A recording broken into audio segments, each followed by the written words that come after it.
Gather round the campfire, it's time for Snuggle Wrap. The stars are out, the fire crackles softly, and every breeze carries a story stitched with wonder, warmth, and sweet words from our Bible.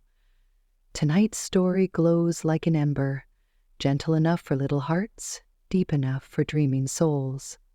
So, find your favorite blanket, settle in close, and let your thoughts drift to the stars.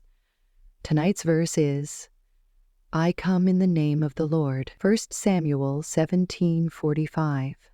Every story is a hug, and this one is just for you. A long time ago, two armies stood on opposite hills. One side had a giant named Goliath the Athos, loud and terrifying. The other side was Israel, God's chosen people, but they were afraid. Among them was a shepherd boy named David. He wasn't a soldier, he didn't wear armor, he was just a boy. But shepherd boys were brave. They had to chase away lions and bears to keep the sheep safe. What Israel didn't know was that one day David would become their king. This is the story of how a boy with faith faced a giant without fear. How courage rose from someone so young. And one stone changed everything. Are you ready to hear what happened in the valley? He wasn't just tall, he was terrifying. Goliath of Gath stood over 9 feet high. His armor clanked like thunder. His voice echoed through the valley. Every morning he shouted, "Choose a man and have him come down to me. If I win, you serve us."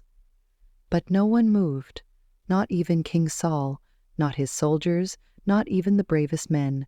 For 40 days Goliath mocked them, and for 40 days Israel stayed silent. This wasn't just a battle of swords, it was a battle of the mind by using fear. Goliath didn't need to fight, he just needed to stand there, and everyone froze. But here's something most people don't know. Goliath had 4 brothers. They were giants too.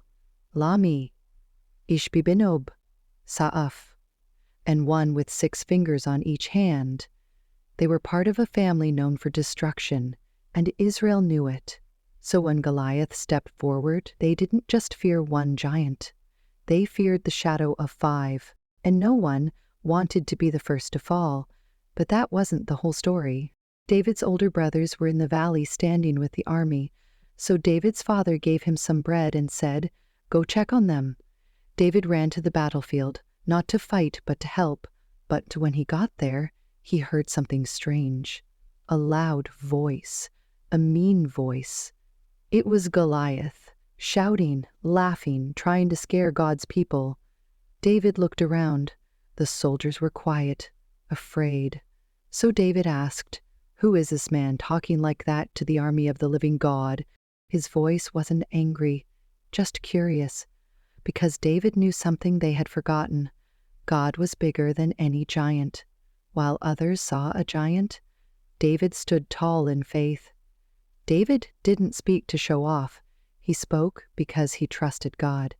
He knew something important. God doesn't get scared the way people do. God sees things differently, and with God, even a little boy can do big things. David looked at the soldiers. They were strong and tall, but no one wanted to fight Goliath. So David asked, "Why are you all afraid?" "I'm not afraid. I'll fight him." The soldiers were surprised. "You're just a boy," they said. But David stood tall in his heart. "I take care of my sheep," he said. "When a lion or a bear comes, I chase it away. God helped me then, and he'll help me now." So they took David to King Saul. The king gave David his armor, big and heavy, but it didn't fit. David shook his head. "I don't need this," he said. Then he walked down to the river and picked up 5 smooth stones. Not because he was afraid, but because he was prepared. Goliath had 4 brothers. David was ready for all 5, and when he stepped into the valley, he ran toward the roar. David stood before the giant. Goliath sneered. "Am I a dog, that you come at me with sticks?" he growled. "You're just a boy." But David didn't flinch. David said, "You come with sword and spear, but I come in the name of the Lord." Right then, David reached into his pouch. He took one stone. He placed it in his sling. He swung it once, twice. Pop! Just like that, the stone flew through the air and the giant fell. Not just Goliath, but the fear he carried. At that moment, a boy became a warrior. David didn't just defeat a giant. He changed minds. He reminded everyone, faith wins battles. But the story didn't end there. Years later, Goliath's brothers rose again, and this time David wasn't alone. His mighty men stepped forward. Warriors like Elhanan, who defeated Lahmi, Abishai, who stopped Ishbibenob, Sibbecai, who took down Saph, and one brave man who faced the six-fingered giant and won. These weren't just victories. They were echoes of David's faith in a powerful God, the God of Abraham, Isaac, and Jacob. Because when one person believes, others are watching, and some learn to follow. And today, we still face giants, not always real giants with armor, but maybe someone big and strong who tries to make you feel small. Maybe it's a hard day, or a mean word, or a moment when you feel unsure, but the way to stand strong hasn't changed. You don't need to be the biggest, you just need to trust God and step forward, because giant slaying isn't about size. It's about seeing what God sees, and when you do, giants fall, and courage grows in others too.